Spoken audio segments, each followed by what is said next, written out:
Hey everyone, I'm Tish. Welcome to my channel.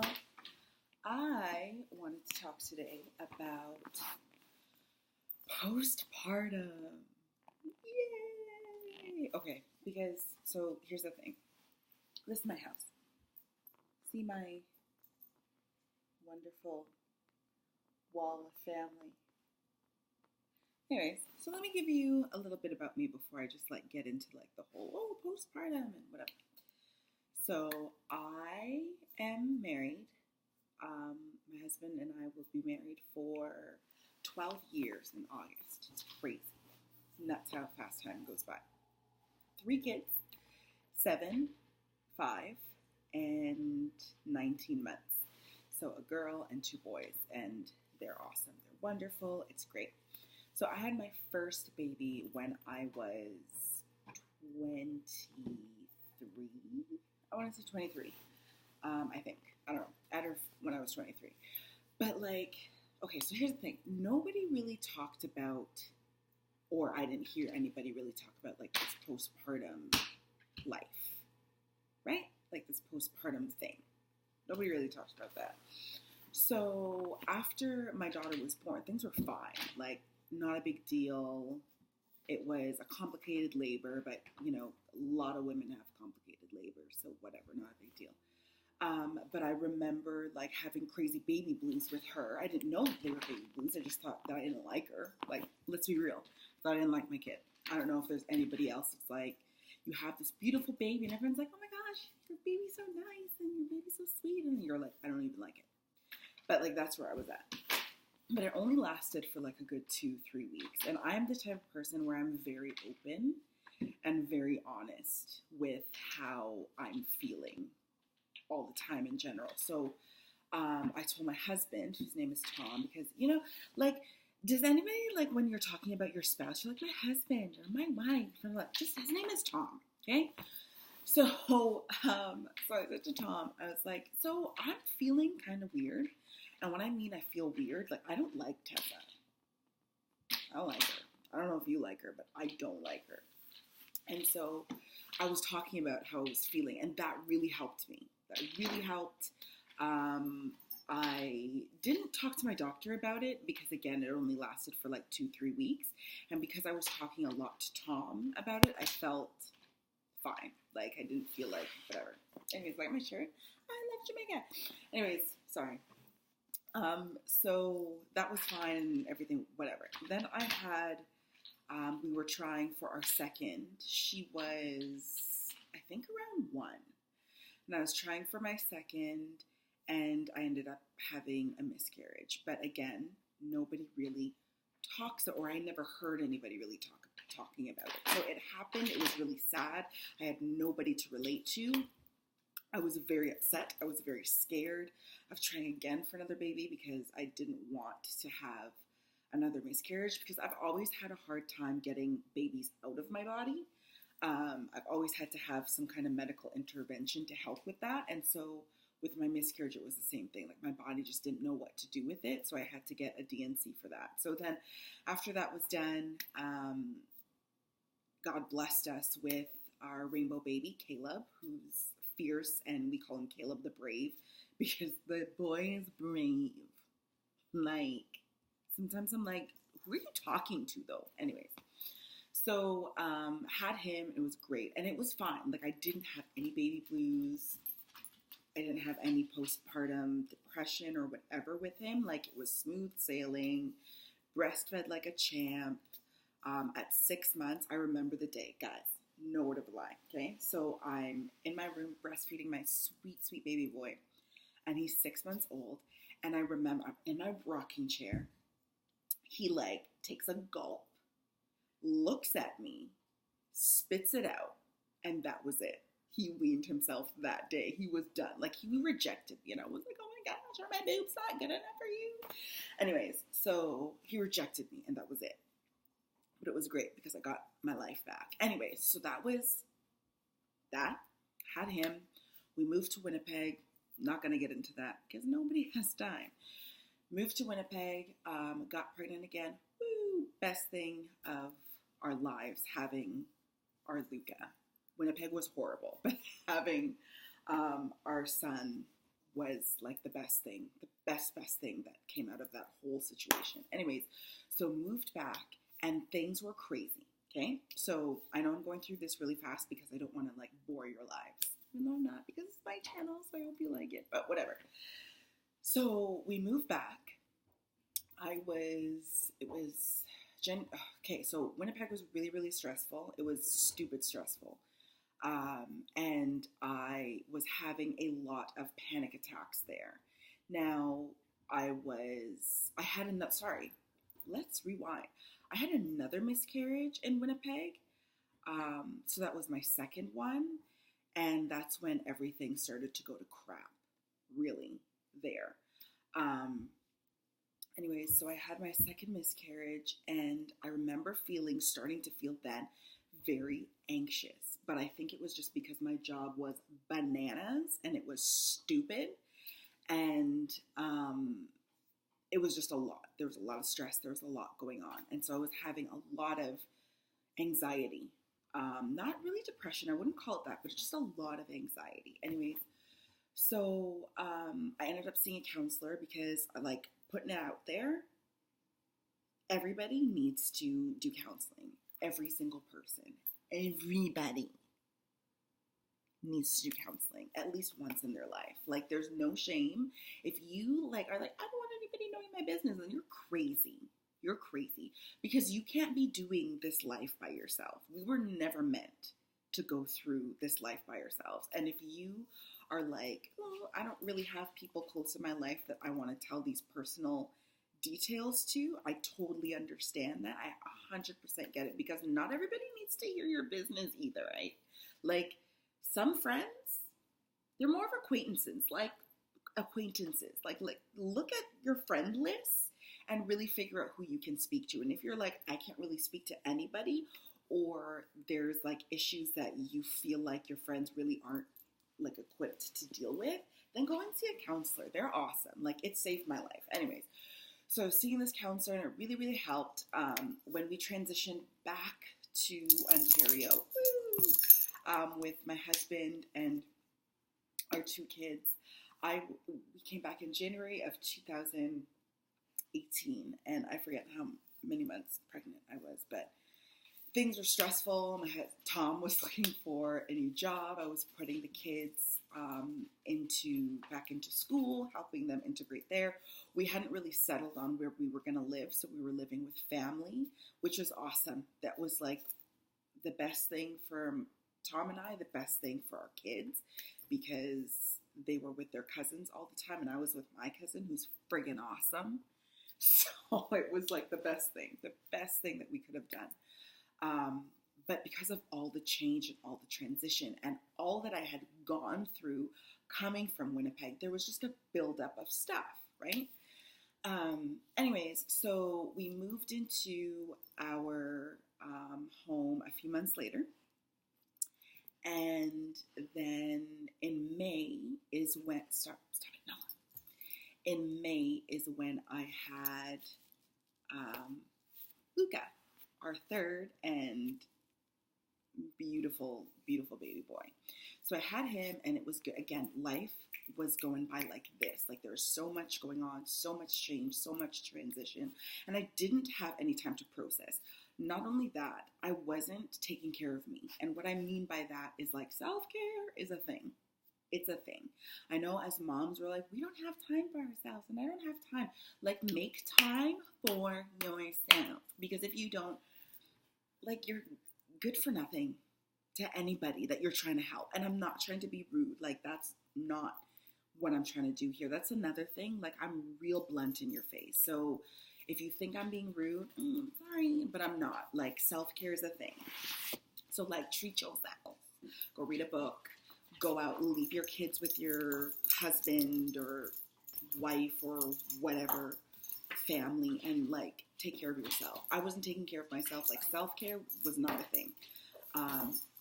Even eating well was not a thing. Sleeping, was not a thing.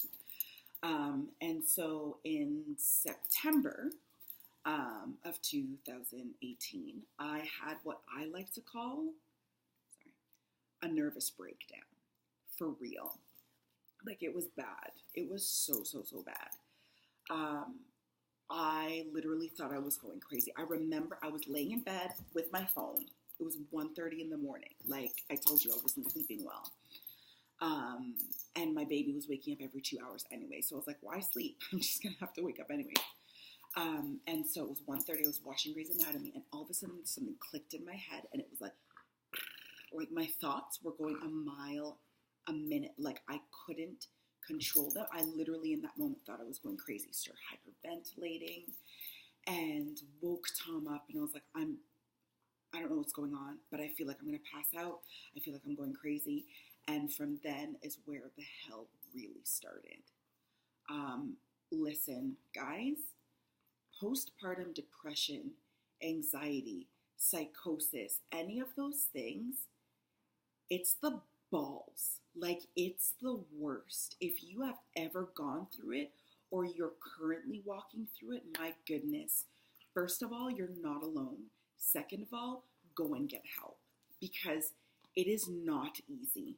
It is not easy. It was, and like I can't talk about all of it during this video because I feel like you guys are going to get really tired of it. But for you moms or even dads, because dads go through postpartum as well, if this is something that resonates with you, stay tuned, okay? So yeah, it was really hard. I'm Christian, okay? Like, I gotta put that in there because this adds to the story.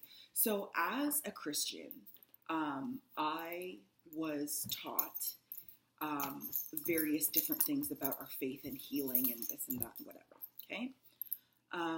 And I felt like in that moment, none of those things were working. Listen, I had not called out to God or prayed as much as I did in that time of my life.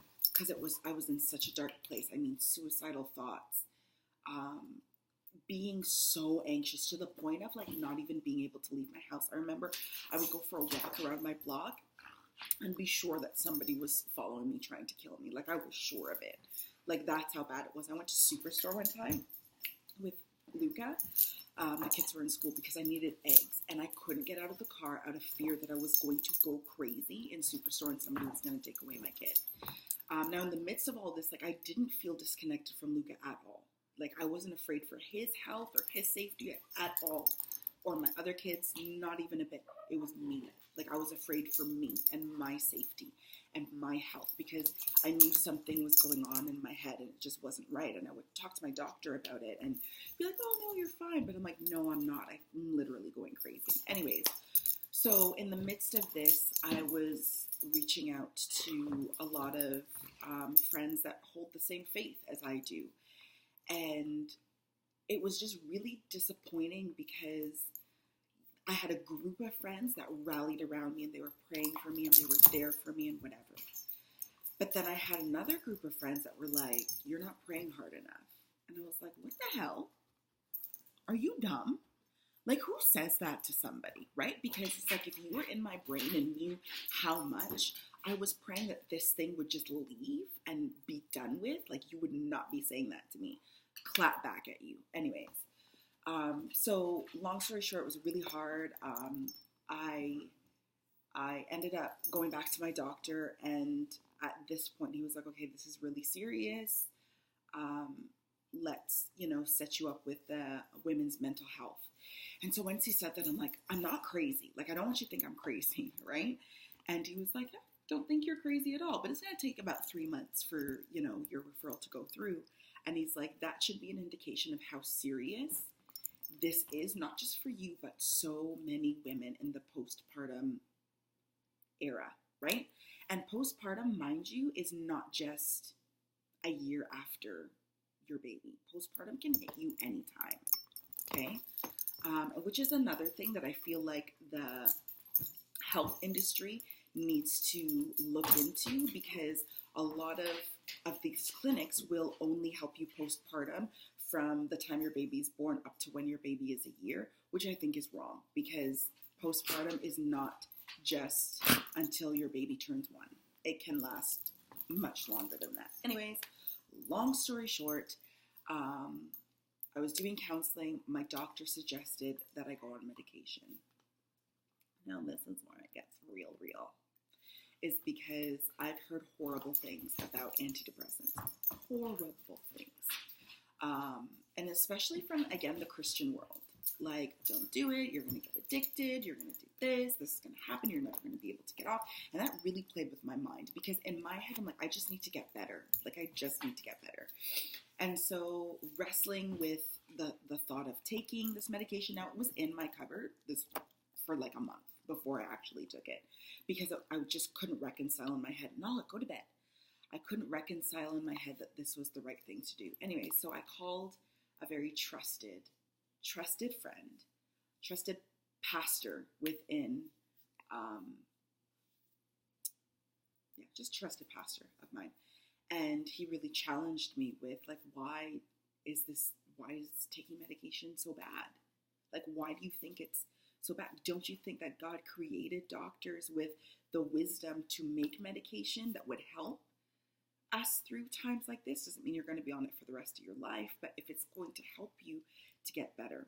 Best advice ever. That coupled with my counselor was like, Tish, if you broke your arm, would you go to the hospital, or would you just be like, it's okay, God's going to heal me? I'm like, well, I'd go to the hospital and get a cast put on. And he's like, then why is your mental health any different? And I was like, what? Mind blown. Because mental health is so important. It's so important. It's, if not the most important thing. So don't let anybody like shame you for getting help for your mental health. Like, you do you. You got to do what's right for you. Anyways, so I ended up taking the medication, and let me tell you, like, it didn't work right away. And side note, with the medication, I kept on doing counseling because I learned that I needed to learn how to cope and find coping mechanisms for the anxiety that I was going through. So I was diagnosed with generalized anxiety, perinatal anxiety, and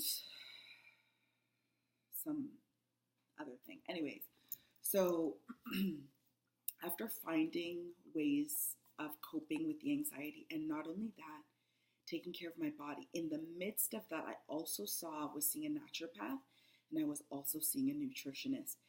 And I did a bunch of blood tests, everything, because my body was just in this fight or flight mode for so long.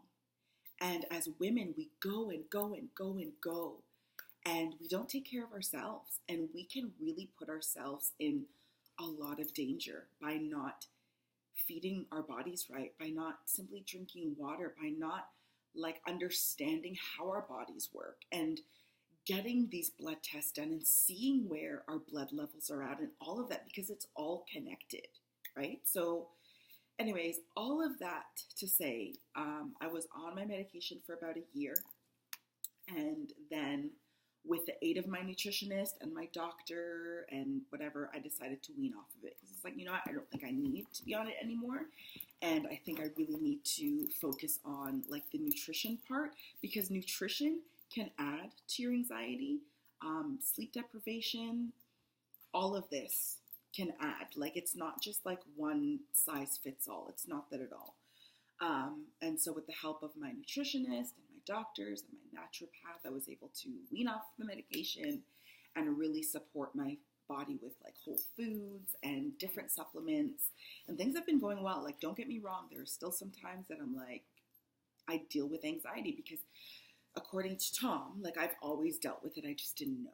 And this really got exemplified with my pregnancies. So here's all that to say, if you have had babies, or you find yourself in this postpartum season where if you've just had a baby, or like your baby is almost 2 and you're just hitting it or whatever, like, you're not alone.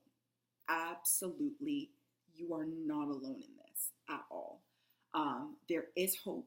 You won't be going through this for the rest of your life, but it's hard while you're in it, and while you're in it, you feel like you're going to be in it for the rest of your life, but you won't be.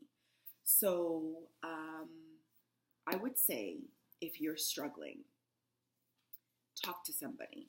Don't do this alone, because it is terrifying to be in your head all the time. Because the irrational thoughts that can come with all of this, not expressing it to a trusted person and letting them speak truth to you can really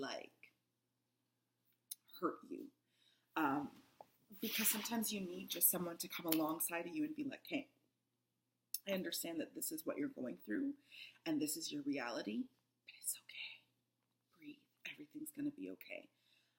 I had amazing girlfriends that would call me, that would check up on me, that would pray for me. My relationship with God through this whole thing soared because I saw him in a very different light. I honestly don't know how people walk through their day-to-day struggles without faith in God. I don't know if you don't have a relationship with Jesus. I don't know how you do. All the power to you, because my relationship with God through everything really brought me through so much. And even now, that's why I want to bring such an awareness in the church as well, because I think that there are a lot of people, especially Christians, that we have this weird notion that we have to have it all together, or Christians don't go through this. That's a load of crap. Whoever's ever telling you that, oh my goodness, that's a load of crap. You can be a believer in Jesus Christ and still go through shit. I'm sorry, my language, but it's for real. Okay, so